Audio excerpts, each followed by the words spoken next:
P. Raja is a bilingual creative writer in English and in Tamil, critic, translator, historian, folklorist, and editor.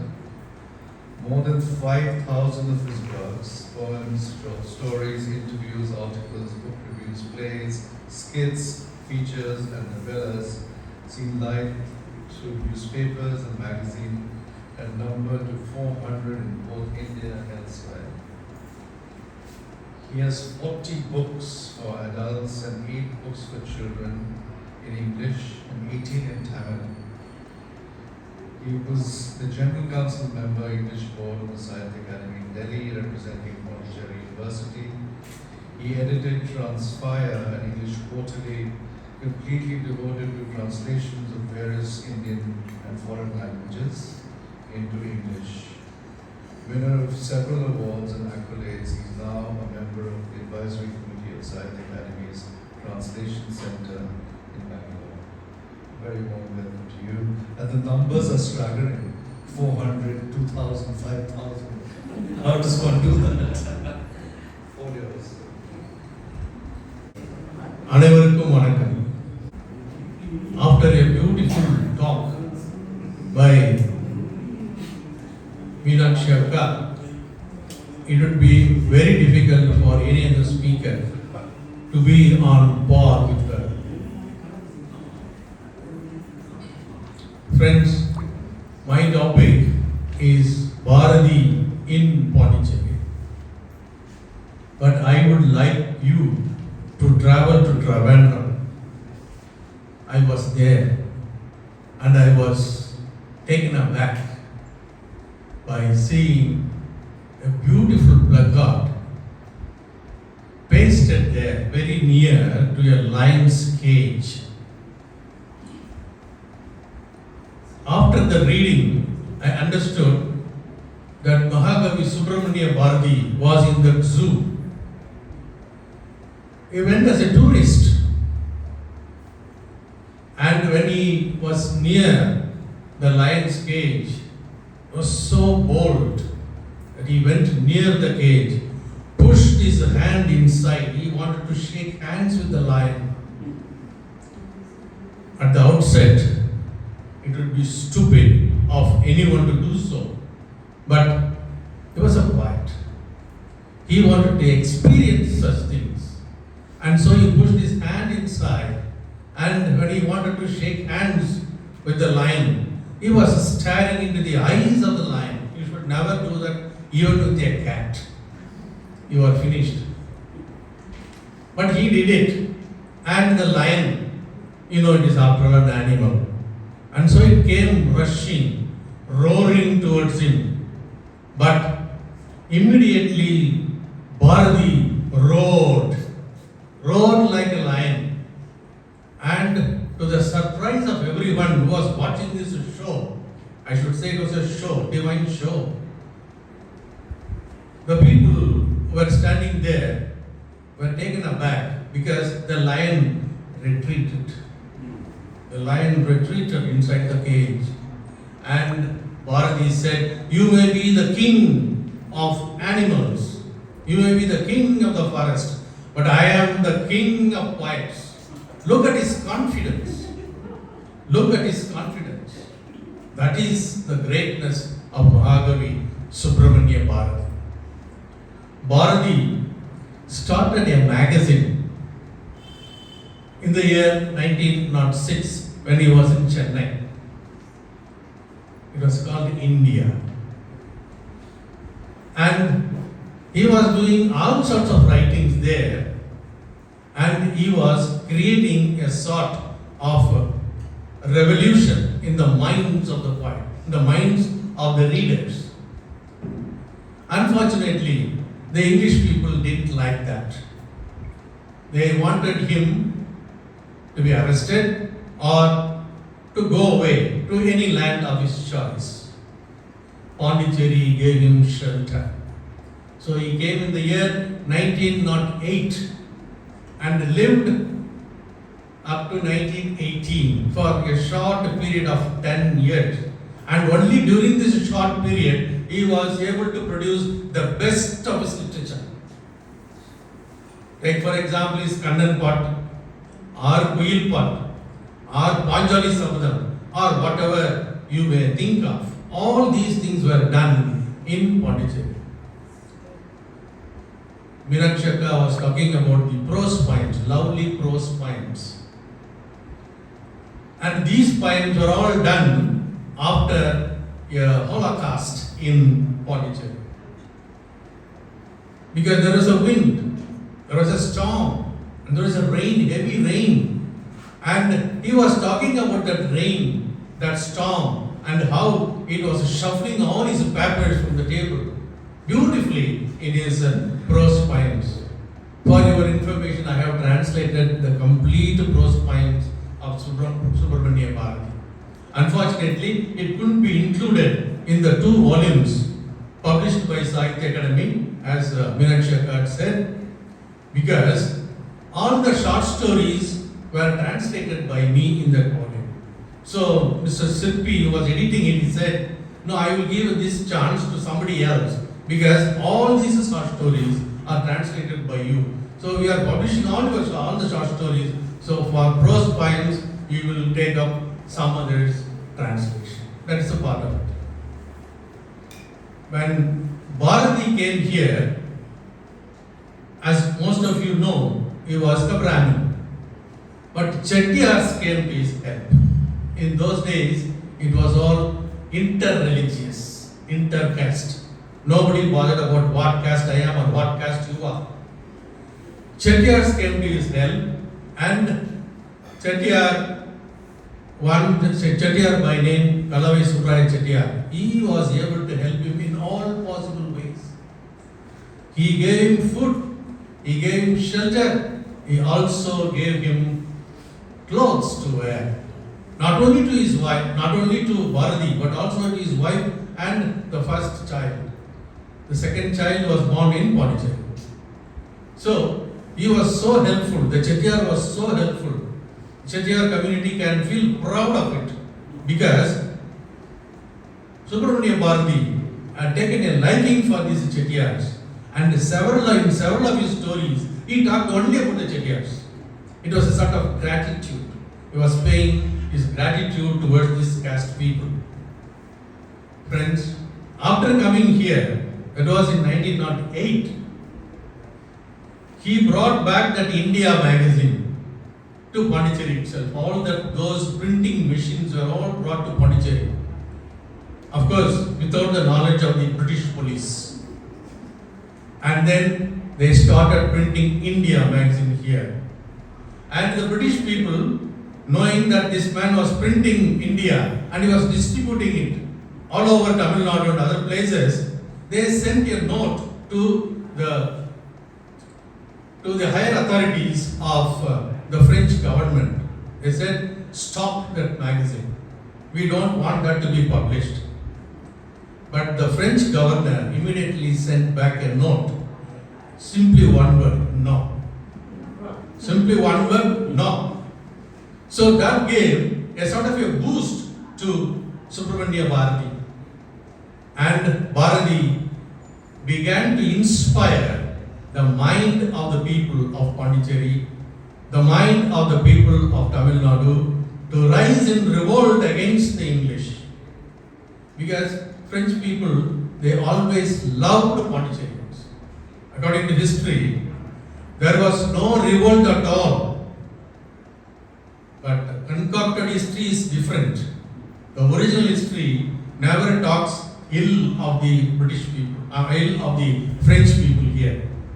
My father, who was working in Anglo-French textiles as a translator, because he knew 3 languages, English, Tamil and French. It was called Anglo-French textiles, and as you know, the English people never bothered about the French language, and the French people gave a tuppence to the English language. And so, they have to be translated, all their works have to be translated. A letter, even a letter from the British officer has to be translated and sent in French to the French authorities. So my father was doing that, and he told me in the year 1954, when I was just 2 years old, he told me when I grew up, that when all the French people were leaving Pondicherry and they were boarding the ship, many of the natives of Pondicherry were standing on the shore and they were virtually weeping, virtually crying, howling, "Don't leave us like orphans. Don't orphan us. Don't leave us." These are the words, because my father was also there. He was a witness to this and he has written that in his diary. So diary note is also with me. So friends, Bharathi learnt the language French after coming to Pondicherry. That was the very first thing that he did, learning the French language. It was very helpful to him at a later date. In the year 1910, he called two of his friends to Pondicherry. One was VVS Iyer, Varaganeri Venkata Subramania Iyer. He was very close associate and a very intimate friend of Bharathi. Another was the Royal Bengal Tiger, Sharabindo. Look at that. The king of poets who subdued the king of the forest, calling the Royal Bengal Tiger to Pondicherry. Many of his biographers say that there was one Adesh. In Tamil we call it Asari. A voice from the heavens that said, "Go to Pondicherry." And Sharabindo followed that word and reached Pondicherry in a ship called the Duplex. Of course, clandestinely. But in that ship, before he entered the ship, what was the voice? Who gave that voice? Definitely it was Subramania Bharathi. Because even though his letters are not available to us, many of what Subramania Bharathi wrote to Sharabindo are not available to us, but some instances, some hints here and there are available in Bharathi's writings. So Sharabindo came to Pondicherry in the year 1910, and VVS Iyer also came in the year 1910. Bharathi stayed for 10 years. VVS Iyer stayed for 10 years from 1910 to 1920, when he died an unexpected death, when he was trying to save his daughter who was washed away by a flood. So he jumped into that river to save his daughter and he also got washed away. So from that period, 1910 to 1920, VVS Iyer was in Pondicherry. But Sharabindo, who came to Pondicherry in 1910, left his body in 1950. For a period of 40 years, he didn't move out of Pondicherry at all. Because he considered Pondicherry as his cave of tapasya. And no yogi would like to leave the cave, that to a cave of tapasya. So he wanted to be there, and he did. And what did these two people do? That's more important. Sharabindo and Subramania Bharathi. Sharabindo taught the Bengali language to his friend Bharathi. Bharathi taught Sharabindo the Tamil language. Together, they wrote two beautiful things. One, after learning Bengali language from Sharabindo, Bharathi translated several stories of Rabindranath Tagore from the original Bengali language. From the original Bengali language, he translated that into Tamil language. And what about Sharabindo? He translated the best of Andal's Pasurams, several couplets from Tirukkural, and a few Siddha poets, all that is only like him. And these two great heads stood together in producing the best of Bhagavad Gita. People who know Tamil language and the English language I would request them to put these two books together on the table. One is Essays on the Gita by Sri Aurobindo, and the other Bhagavad Gita, a commentary by Bharathi. You will find when you read one chapter after another or one sloka after another, you will understand that both these great heads stood together in order to bring out the best of Bhagavad Gita. This was a part of the literary activity. Now coming to Bharathi. Bharathi began writing short stories in Pondicherry. V.V.S. Iyer, his close associate, also started writing short stories in Pondicherry. Together they were writing, but who wrote the first short story in town? That is the question that is still badgering many of the critics. The story that Bharathi wrote was Aril Oru Pangu, 1/6. Premananda Kumar, Dr. Premananda, many of you may know her. She has translated it beautifully well in English. That was the first story that Subramania Bharathi wrote in Pondicherry. V.V.S. Iyer wrote a very interesting story called Oru Kulattangarai Arasamaram. I translated that story into English when our Manoj Das of Sri Aurobindo Ashram was editing the magazine called The Heritage. So that was my translation. So if we can, critics are still not in a position to know who wrote the story first. Now let us leave it to the critics, let us leave it to the literary historians. But whether Subramania Bharathi wrote the first Tamil story or V.V.S. Iyer wrote the first Tamil story, that doesn't matter. But what matters is the first Tamil short story has been written in Pondicherry. First Tamil short story has been written in Pondicherry. That is the thing we have to note. And Bharathi, apart from writing short stories, essays, poems, and literature and critical writing, critical pieces, he was in close association with Sri Aurobindo.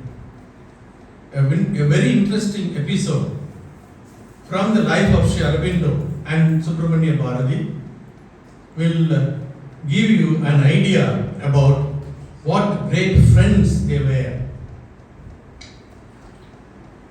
Sri Aurobindo had his evening talks. Later, it was recorded by A.B. Purani and also by Nirad Bharan. Before the arrival of A.B. Purani came very much later. Before the arrival of A.B. Purani, several of these evening talks were recorded by Bharathi himself. All those things are available. Bharathi recorded the evening talks. In between 5 and 6, Sri Aurobindo used to invite every day all those people who are interested in listening. I am thankful to you because you are attentive listeners. Very attentive. Thank you. It's very difficult to come across because I was a professor of English for 40 years in an unruly college. I know the mentality of the students. My own professor is also seated there with the camera. He only taught me English language and literature in Tagore Arts College. And two of my students, one studied French, Mr. Nayagar, and another, Tirumurugan, these two were my students. And they know what I am talking about, a college in which I worked. So, Bharathi always did something that is very important not only to the people of Pondicherry but also to the scholars of Pondicherry. And Sri Aurobindo invited several of these people. The most important were Bharathi, V.V.S. Iyer, Vara, amongst several others. In the evening, around 5 o'clock, these 3 or 4 people would be waiting outside Sri Aurobindo's house. Why? Because Sri Aurobindo would be doing his meditation, his yoga. Exactly at 5 o'clock, Nollikanta Gupta, he was a very young man at that time. Nollikanta Gupta used to come out and say, "Come in." That is actually a sort of a calling bell for them, and all of them used to enter. And Sri Aurobindo used to deliver his talk. That talk was not one-way traffic. They used to put all their heads together, and it was a big conversation. One day, around 5 o'clock, when Bharathi entered Sri Aurobindo's room where the satsang has to take place, Sri Aurobindo was polishing his newly bought chappals. He was polishing. Bharathi entered and asked, "What the hell are you doing with your chappals?" But Sri Aurobindo said, "These are new arrivals from my friend, from my brother. From my brother, I have received these pair of chappals now. So I am just dusting them and applying coconut oil so that it will not bite my legs. It will not pinch my legs." And Bharathi was intentively looking at the two chappals. The satsang was over. The chappals also disappeared. Sri Aurobindo asked his immediate disciple, Nollikanta Gupta, "Hey, what had happened to my chappals?" "Your chappals?" "Your close friend Bharathi had walked away." He didn't even ask his permission. He didn't even ask Aurobindo's permission. He walked away. Such was their real friendship. And Aurobindo didn't become angry with this particular, with Bharathi. He immediately pulled out a piece of paper and started writing. "Dear Barin," Barin was his brother. "Dear Barin, the chappals reached me and they deserted me. I want you to read Sri Aurobindo on himself. This particular letter is beautifully done there. Sri Aurobindo on himself. Just refer to that volume. And then he says, the pair of chappals that you sent me, my friend Bharathi, he didn't say Bharathi, he called him Ba, simply Ba. And Bharathi called his friend not Aurobindo or Sri Aurobindo, he called him only Ghosh. So he said, and in that letter he was writing, my friend Bob had walked away with the pair of chappals that you presented me. Fortunately, it had gone to the right hand, at the right legs, to the right legs, because his need is greater than mine, as far as chappals are concerned, because he is a wanderer, always walking the streets, walking the streets of Pondicherry. I don't think that any place is left untouched by the feet of Bharathi. So he said this and he wrote that letter. And the letter is important to us because it tells a lot about their close association.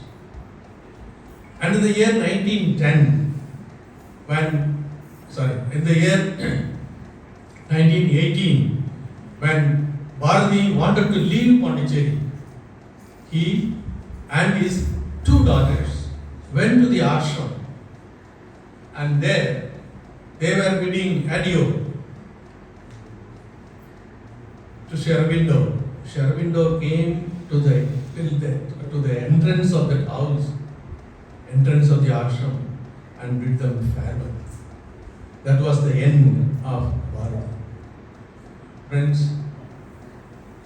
I have not, Meenakshi Akka has already done several recitations of the poems, and I have given you just a few episodes from the life of Bharathi, and the time is very short. Thank you very much for listening.